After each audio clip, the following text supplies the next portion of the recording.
I'm Ariana Grande. Hi, I'm Cynthia Erivo. And you're listening to the Broadway Podcast Network. Visit bpn.fm to discover more.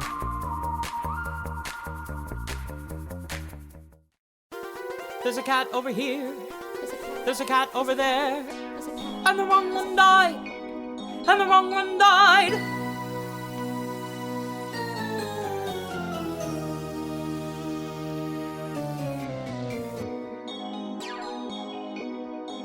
Welcome to The Wrong Cat Died, the podcast breakdown of the catastrophe. I'm your host, Mike Abrams, and today we have another amazing guest. She played Jellylorum in 2018 on the Royal Caribbean cruise line Oasis of the Sea.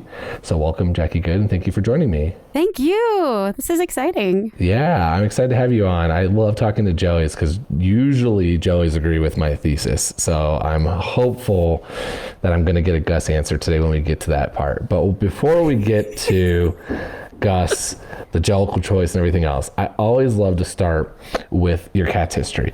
So take me back pre-getting on the boat, pre-signing this contract, pre-going on as Jelly. When was the first time you experienced the show and what were your thoughts? Sure. Okay. So when I was about 10 or 11, so this would have been 96, 97, I saw Cats on the national tour in Binghamton, New York. And I was enthralled, but thoroughly confused. I kept asking my mom, I was like, what is this? What is happening? I mean, I love this. The music is awesome, but like, what is this cat? Who is this person? Explain it to me. And she was like, honey, I don't know. I have no idea. Like, it's cats dancing around. Like, I got nothing. So I listened to the cast album ad nauseum over and over and over again, trying to put the pieces together and figure out this show. And I could only guess. But I was really, really into it.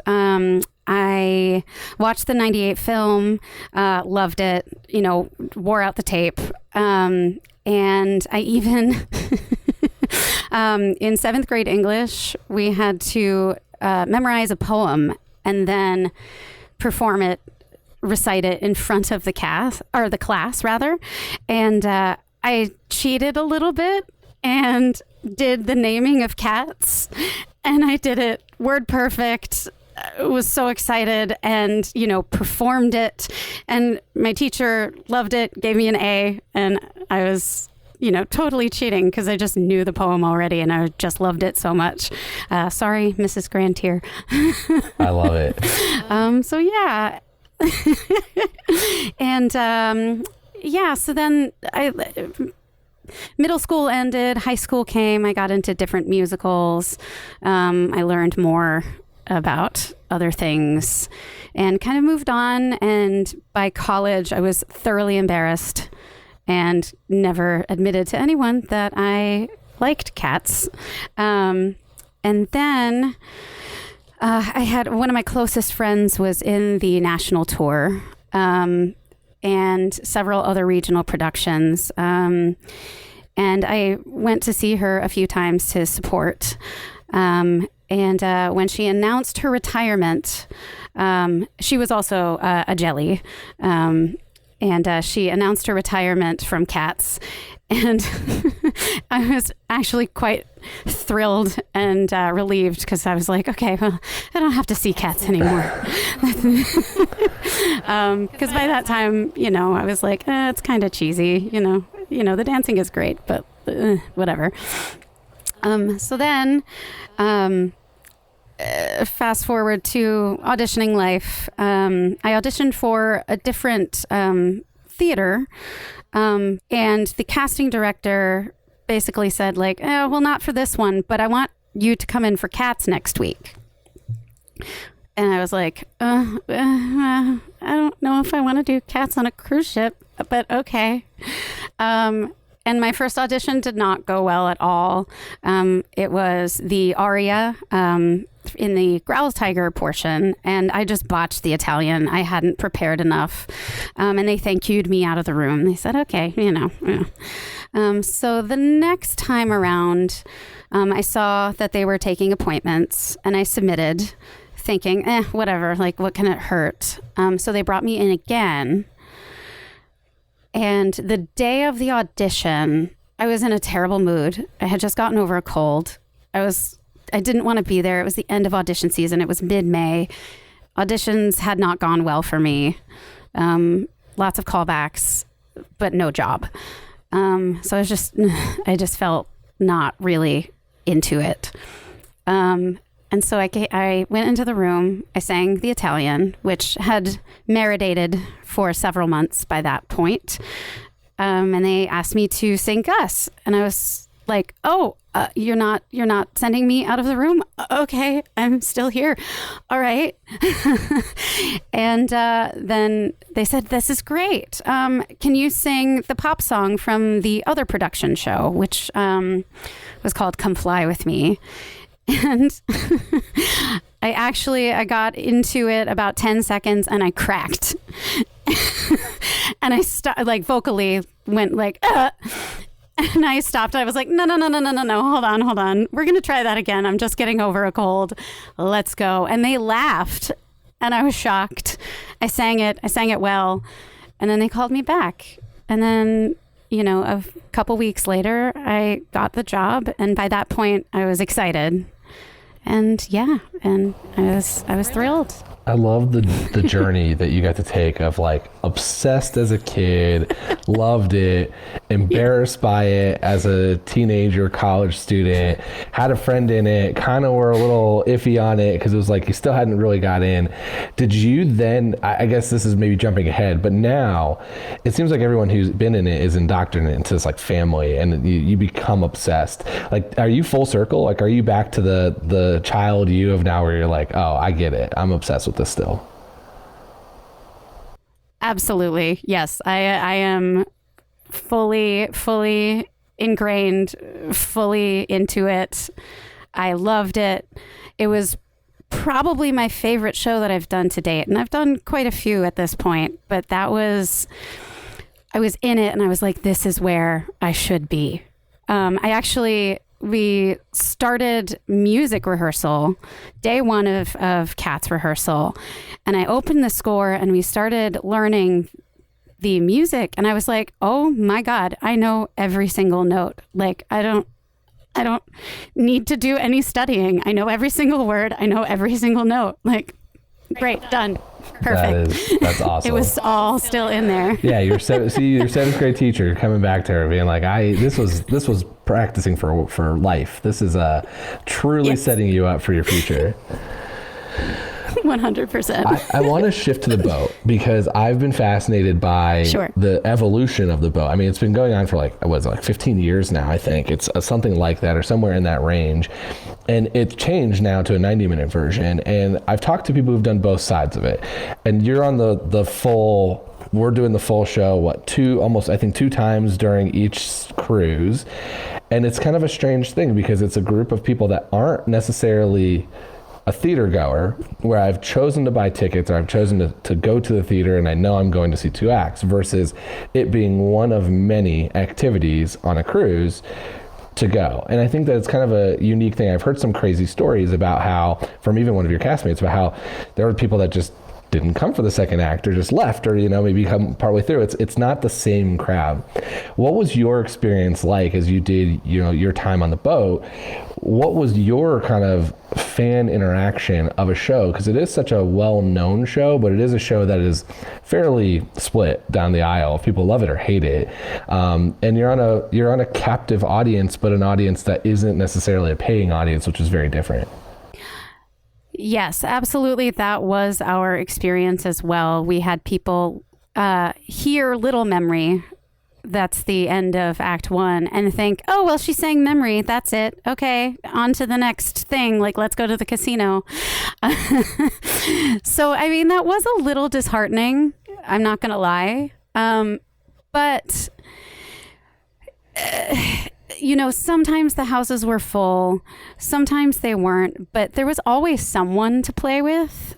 So I didn't mind so much, and especially like the second act, we weren't in the audience as much as we were in the first act. So it I'm of the opinion that like if there's anyone in the audience, I'm going to give 100% of myself, like just for that one person, just as I would for a house full of 1,000. So it was a bit awkward at times when you're trying to search for someone to play with and there's just no one in the seats. But especially as a cat, you had the excuse to just crawl into the aisle where anybody was sitting and just behave badly. It was great. There's such a unique piece, and I've now, because of this podcast, I've thought a lot more about cats than I've ever assumed I would think in my life. And one thing on the boat version I've thought a lot about after I talked to your castmates, a couple people have done on the cruise, is that the whole essence of what cats is that the Jellicles are letting you into their space, and you're lucky to be there. And this thing is happening with or without you. Like, this is our night, this is our thing, and the audience, we're allowing you to see this. And so as I hear you say that, like, as long as there's one person there, you're going for it. It kind of almost embraces the show, which is that if you are taking your character in the experience it's supposed to be, you're actually not singing for them. You're singing for your tribe, and they're just lucky to be there. And so it's kind of an interesting way to hear you say that, because it's something that I've thought a little bit about the cruise, where, especially in the pre-90-minute version, where there was, I think, more cases of people, the second act being less full. It almost kind of embodies a little bit of that, which is like, we're still doing this because this is our sacrifice and this is our cult tribe and our thing we're doing tonight. And you, whether it's 1,000 people and everyone on the boat's coming to see it, or the two of you over there are still seeing it, we're doing it. And I kind of love that. I love that as well. 100%. Totally. One thing that's super fun for the boat, it sounds like there's a lot more weird experiences. So do you have any fun, do you remember any funny stories of different like crowd interactions or different things that happen just doing it on a cruise ship? Oh, well, let me think about that. I mean, definitely doing it on a moving stage was interesting.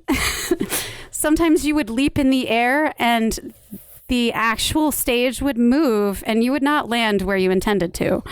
I remember our closing performance was the rockiest performance we had done, and it was just a trip. We were like, ooh. There was one of the first performances that we as a cast had done. There's a moment where all of us are standing on one leg and looking at Monk, and a big wave hit. And I mean, as a cast member, I was experiencing it, but on the outside, I can only imagine seeing a stage full of cats just go whoosh and lose their balance. I mean, every single one of us lost their balance. Eventually we got our sea legs, but it took some time. Yeah, there's a lot of that kind of stuff. The rake stage is one thing I didn't know about as a non-performer that kind of fascinated me. But a rake stage is nothing compared to a moving ship and like the actual stage moving within waves. So yeah, that is, I'm sure, took some time to get used to, and then figuring out where to like be safe and make your moves and not make moves, and it took time to accommodate.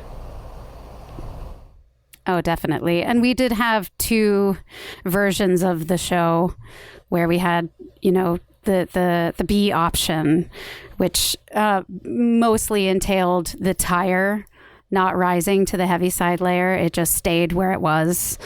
And we just shoved Grisabella up to the Heaviside Layer with our arms as she smiled. Was that because of waves? So like you had a B option yes. When it was basically unsafe to send her up? Yes. Wow, yes. I never knew that. That's kind of crazy, because it is also a little like so contradictory of like, oh, we're going to sacrifice this cat, but because these are performers, like we got to worry about her safety here before she goes up on the tire. Oh, absolutely. And the tire had a lot of technical issues. By the time we got there, it had been on the ship for years, so things were not as spry as they once were. So we did have to do the alternate show a few times to accommodate the tire. Yeah. Sounds like they haven't fixed not the tire only because since. of waves, but really? Yeah, I've talked to a few, one of the 90-minute grays, a recent one, I think maybe 2 groups ago, and she got stuck, and she got one time they crashed her, and so it sounds like the same tire is still there, and they're not doing the B version enough as they need to. But we'll send this episode and other previous episodes to Royal Caribbean as a reminder that maybe someone should go fix the Heaviside Layer for them. Oh. Well, I remember the lore was that the ship was built around the tire. And in order to get the tire out, I mean, don't quote me on this. I mean, I know I'm on a podcast, but I mean, this may not be true, but the lore around the ship was that when the Oasis of the Seas was built, it was built around the tire, meaning the tire was in before the hull of the ship was placed. So in order to get the tire out, you'd have to cut a hole in the hull of the ship. I don't know if that's true, but that was the legend. I love the legend of that. For what it is. That is so great that there's just like this whole like extra layer to it. I mean, I've been fascinated by the fact that it's run for this long, because it does seem like, I mean, it is a show that's been running for 40 plus years. So it's like, it's the right show to be doing that. But it is like, a cruise ship is very dynamic usually, in the sense of like, we've got a theater and we can put whatever we want in there, and we've got this and we can change the channel on the big screen TV. And this is now hearing that there's, whether it's factual or not, I don't know if we'll ever get a true answer, but the fact that an entire set design was built around the ship is commitment that this show is going to run on that cruise ship for as long as that cruise ship goes. Yeah. Yep. That is super fun. There's another piece that I've kind of found super interesting on the cruise ship version is that because it's, I think you do it twice, right? Or 1 or 2 times per group. That means you had other responsibilities on the ship. And there seems to be some like differences in fun between the cast, because singers had a different idea than dancers. And then there's ensemble versus like the main singing cats. So what was that like? And was there any like challenges with that by having such kind of like a diverse set of jobs you had to do, but that varied heavily amongst your cast? Yes, I had the least amount of duties to do on that ship. Again, the theory was that the woman who played Jelly on cast 1 was a West End like dame, and had said, I'm not doing this, I'm not doing this, I'm not doing this, and I'm not doing that. And if you want me, you will remove these duties. I will not be doing them. And they conceded. And so therefore, every following Jelly had that same track. So we did 3 shows a week. I believe it might have been Saturday, Sunday, Monday. I think so. The cruise, the turnaround day was Saturday. So we did day 1 of the cruise, day 2, and day 3, I believe, if I remember correctly, which I might not be. And then we did, I did a jazz set with our old Doot, and a Broadway set with old Doot, Grizz, me, and the Gus in one of the venues called Jazz on 4, which was much more of a 54 below type space. If you're a New Yorker, you know what I'm talking about. It's kind of like a cushy cabaret space. And that was it. I didn't have to do passenger drill. I didn't have to light or costume or do anything else. I had a 4-day week, and then I spent the rest of the time in my very beautiful cabin with a giant porthole. I definitely had one of the highest, the best gigs on the ship. But the others weren't so lucky, and I was very aware of that. And it was just really unfair. I thought it was really unfair because especially the dancers, because the dancers had to room with someone below water level. And they had to do so much more. They had a parade that they had to do. They had to do crew duties for all the other shows. Even my other fellow singers, there was another set called In Concert! Which was mostly like 70s rock in one of the venues called Dazzles. And I was not a part of that, which I was actually really bummed about. I wanted to do it because that's one of my favorite decades of rock. So I went to see it almost every week because I wanted to be in it so badly. But yeah, so I definitely had a pretty cushy contract.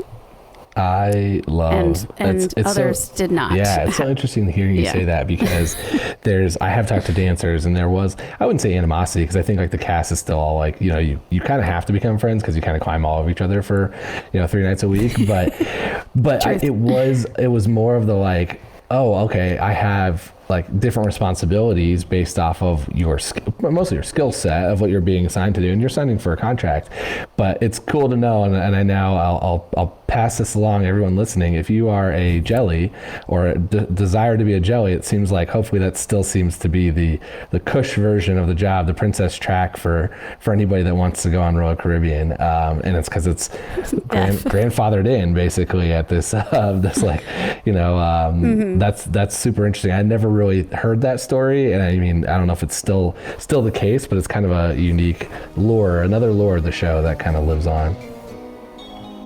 I hope you're having a jellicle ball. We'll be right back after this quick break.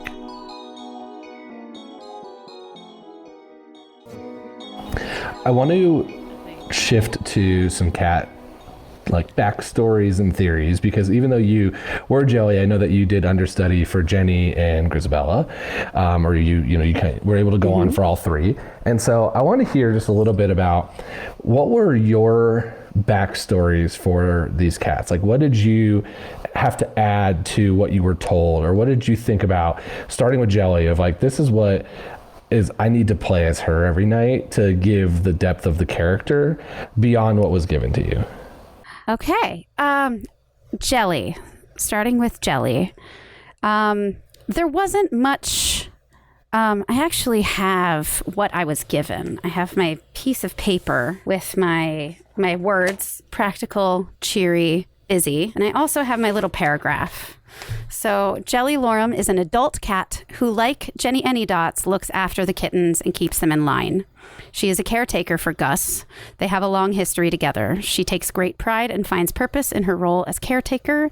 She seems to anticipate Gus's every need and thought. That connection is instant, without thought, and from a place of great love. So that's what I had to start with. Is that all you were given? And from that... Is that paragraph that in the 3 literally words? it. That's it? That's it. Incredible. That's it. Okay. Yep. I mean, but we were encouraged to make stuff up. We were encouraged to talk to each other, my Gus and I, about our relationship. And what I decided was that I had been Gus's wardrobe intern, if you will, when he was in the theater. So deep love of theater, deep admiration for him as an actor, but was behind the scenes. So I made sure that he was groomed and ready to go on stage. And then when he started to take a turn, clearly started losing his memories, clearly started experiencing some sort of, the palsy that he had and the possible dementia. I started taking care of him. I moved out of the theater and started daily personal care. So yeah. That was I love it. Yeah. I love the wardrobe intern, because I always felt nurse. Like nurse was the very common, like, this is what I just assume. And it's kind of where I think you said you got to with Gus, but it's like, no, I started as like assistant, where I'm just making sure in his heyday when he was a superstar that you were still around and kind of working with him. So I still can't get over the fact that you were given like 8 sentences and 3 words, and it was like, and fill in the blanks and go, which is not that uncommon. And that's where, I mean, really where this podcast continues is because there's such few, like there's just not enough details that's given across the board. I get almost a different answer from everyone. Now, it's within the same world, but I get a slightly different, like I've never heard wardrobe intern, and I love that. And it's like super fun, and it fits within kind of what she could be. But it is kind of unique that you're not given that much more. And you have to go on every night and essentially embody and embrace this character and sing passionately, especially for Gus, that you have to kind of come up with what the two of yours relationship is going to be so you can both play that. Mm-hmm. What about... I had a great time doing it. What about Jenny and Grizz? Like, that's the creative part. Yeah. Jenny, well, part of... I didn't do much thinking about Jenny because my track as covering Jenny was Jellyanydots. So I didn't leave Jelly behind. I just added all of Jenny's stuff, and the Jenny did vice versa. So the Jenny was Jellylorum. We actually gave them names because when I was out, which I was out a show and a half, and she was out for 2 shows, so we both had to cover for each other at least once, and it was exhausting. Did you change costumes? I did the change into the Jenny big poofy thing, which was very difficult, especially because I wasn't used to it. But I had to do that quick change. I believe I had to leave the stage earlier than I would have had for Jelly. Yeah. Did you do all the makeup and the whole switch? No, I did not have to change my makeup. The Jenny and the Jelly makeup is close enough to each other that I didn't have to do any changes at all. It matches Jenny's thing. Okay. So I was basically Jellylorum until I had to be Jennyanydots. And then I just went back to my Jelly track. And I might change my position on stage to kind of fill in where Jenny was missing. But for the most part, I just stuck with my Jelly backstory. Did you, what about for Grizz? Did you do, was it what would be Jelly Bella? Is that how we would do it? Did you do Bella? No, I didn't. Totally separate. Yeah, I actually never went on for Grizz. We had this wonderful Grizz. Her name is Laura Stracco. Like, beautiful, beautiful human being inside and out. And she never had to call out. And which is lucky for me, because I would have probably, peed myself a little bit if I had to go on for Grizz. But so I didn't have to go on. I know that a lot of the folks on the podcast, and we were certainly directed this way, was that Grizz had gone on to join McCavity, and that's why we were all mad at her. But I never really bought that. So for me, Grizz was just a person who had, like a Marilyn Monroe or a Judy Garland, who was just so very talented, just so very beautiful, and just so very loved, and had gone down a dark and twisty path and a sad path. But I didn't really the McCavity thing never really resonated for me. So I let it in a little, but it wasn't the main focus of my show. Yeah. And this is where it gets back to, there's some parts to what is I think the universal acceptance is that Grisbal left the tribe, and what she did in that time was probably not great. And there's some hesitancy to let her back. Now, was that McCavity? Maybe. Was that something else? Maybe. I can tell you my Jelly Grizz Buster Jones theory, which I know is purely made up by me and not actually at all created anywhere. But as I was trying to like figure out these different things, there was a friendship between Grizabella, Jenny, and Buster Jones. There seemed to be like the three of them were friends. And so I kind of always thought it'd be fun if the animosity of Grizabella was not that she left to go with McCavity, but that she basically cheated. Like Jelly and Buster were together and Grizabella stole Jelly's man as she was interning with Gus and doing her stuff with Gus, and now she's, when she comes back, it's like, she's back, her again, and you haven't fully forgiven her, and then now you forgive her, and that's kind of the end, and that's why you kind of embrace her again. It's like, I miss my friend, but that's the forgiveness, which I know has no merit of truth, but I kind of like as a fun story. Yeah, I mean, that is really interesting, and I like that interpretation a lot. That's not at all what I played. I don't think anybody plays it that way. I played...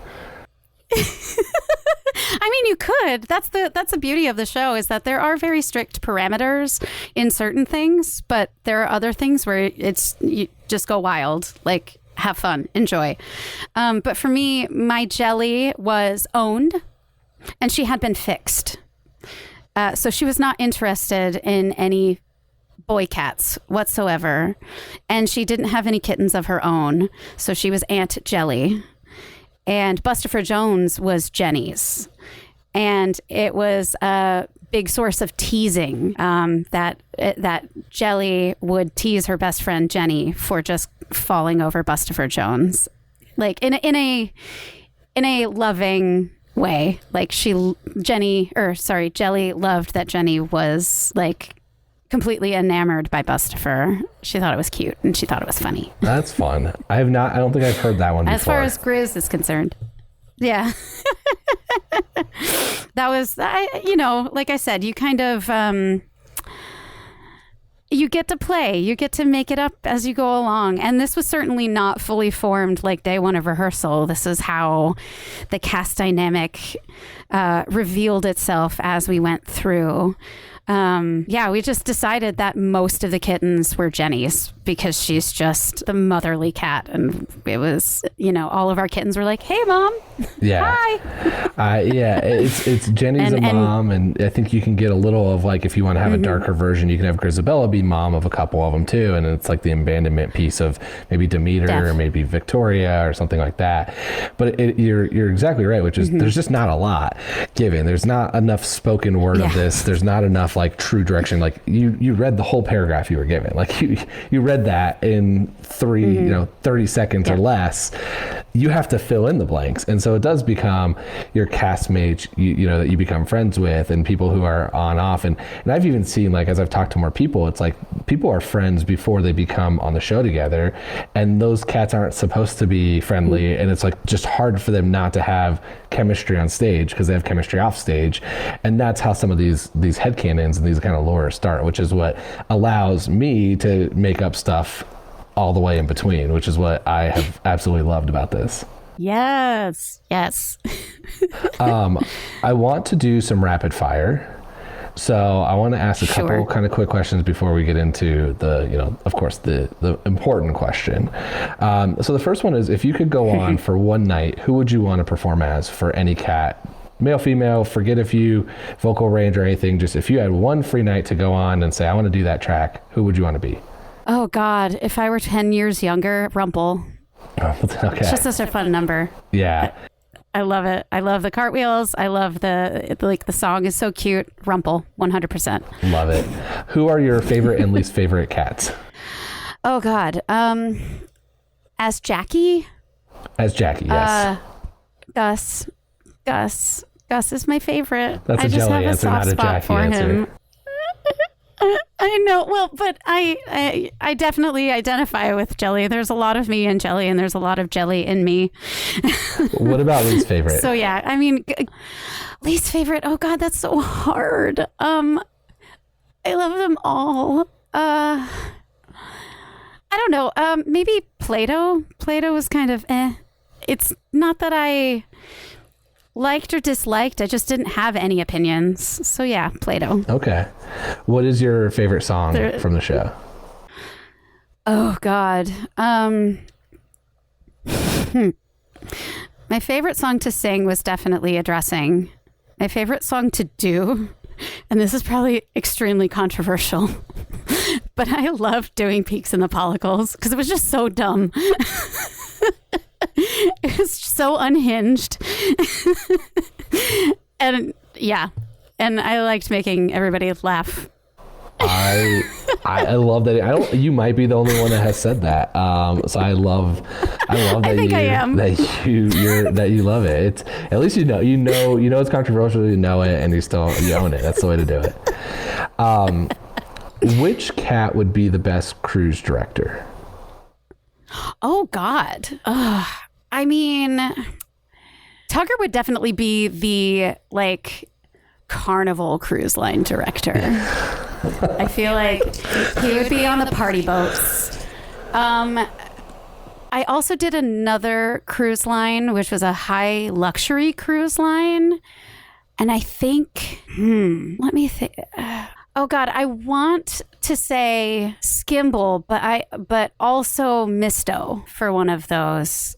Because Misto is so sparkly. Yeah. And he's got the magic tricks. And the cruise director's got to be pa, pa, pa, pa, pa. Always got to be entertaining. I feel yeah.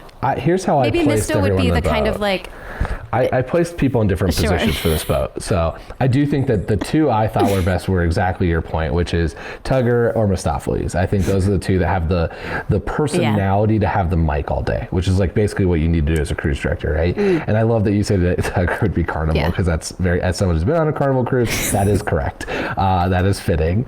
And that made me laugh a lot more than I was expecting to. I think Bustifer's running the food in the back, and I think he's running kind of the luxury stuff in the back. I think Skimble is actually steering the ship with Monkish Trap. I think the two of them are making sure everything's on time, the stuff is running in order, and that that you're not going to crash. Those are the two I think are together in charge.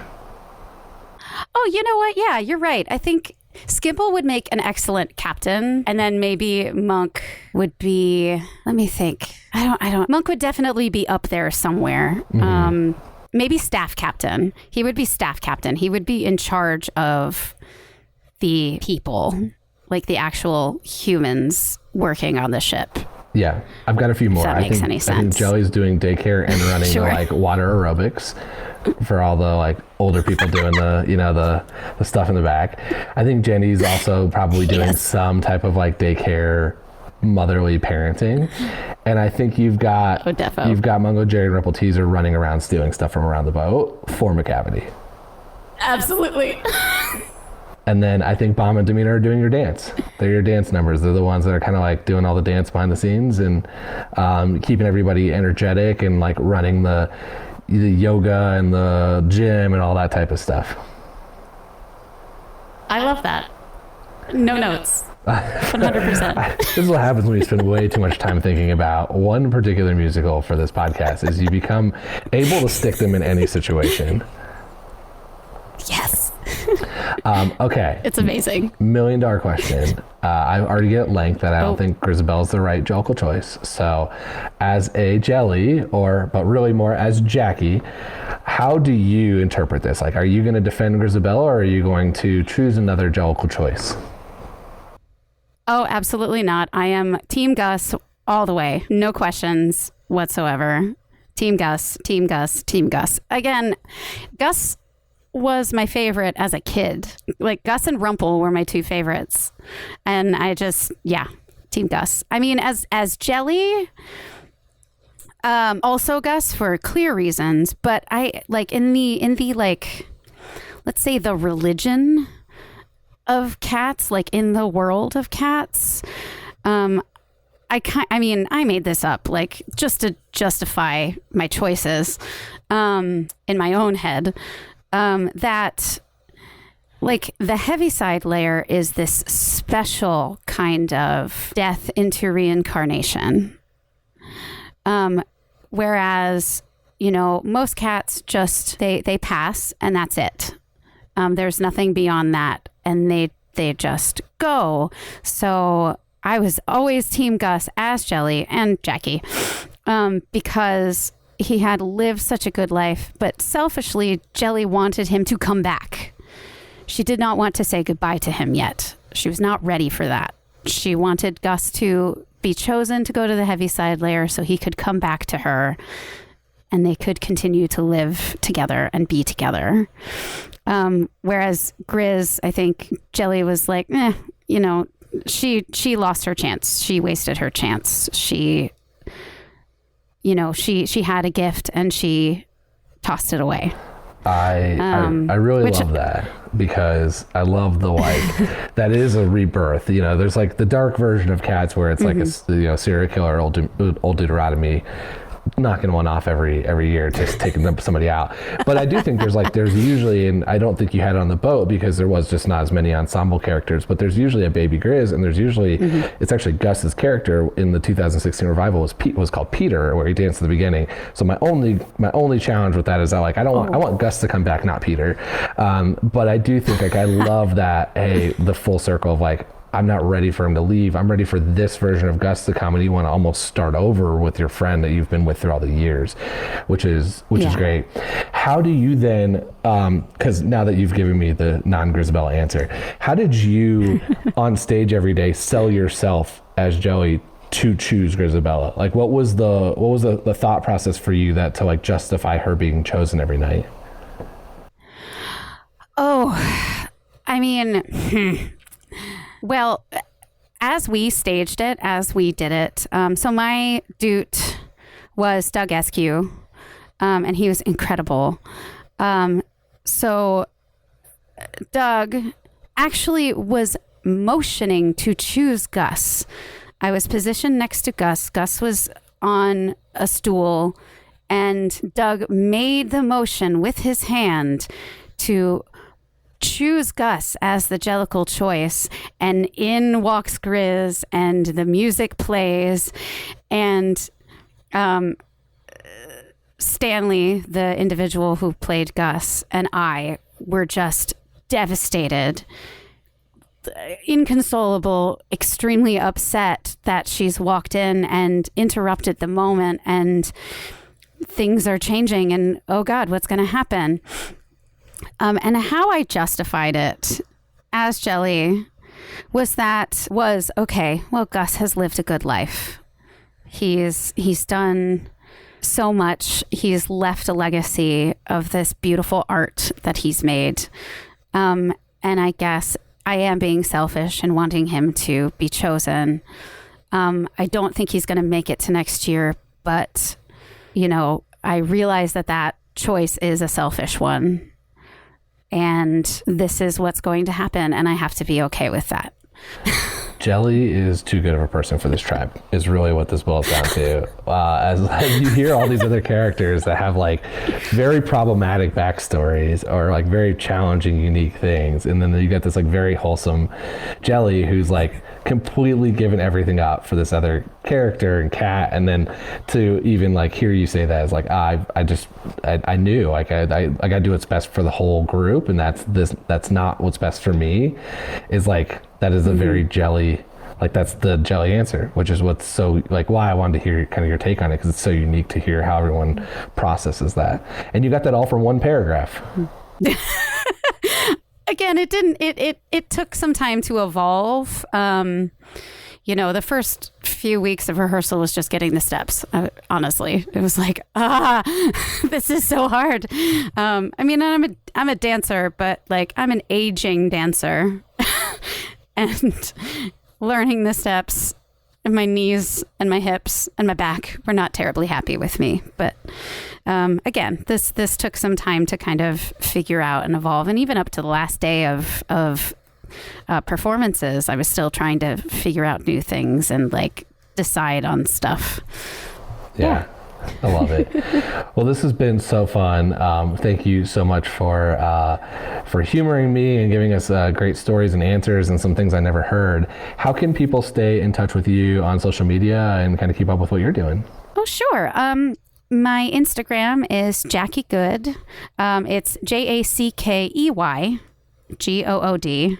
My mother agonized over the spelling of my name for months. So it is Odd, JackeyGood, and that's the best way. Amazing. I'm most active on Instagram. Amazing. Well, again, thank you so much for being an amazing guest. Oh, thank you. This is great. Brought back lots of amazing memories. I love it. And thanks everyone else for listening to this episode of The Wrong Cat Died, the podcast breakdown of the catastrophe. To follow along, you can subscribe on Apple Podcasts, Spotify, Stitcher, or anywhere else to listen to podcasts. Follow us on Twitter, Instagram, and TikTok at The Wrong Cat Died, or check out our website, thewrongcatdied.com.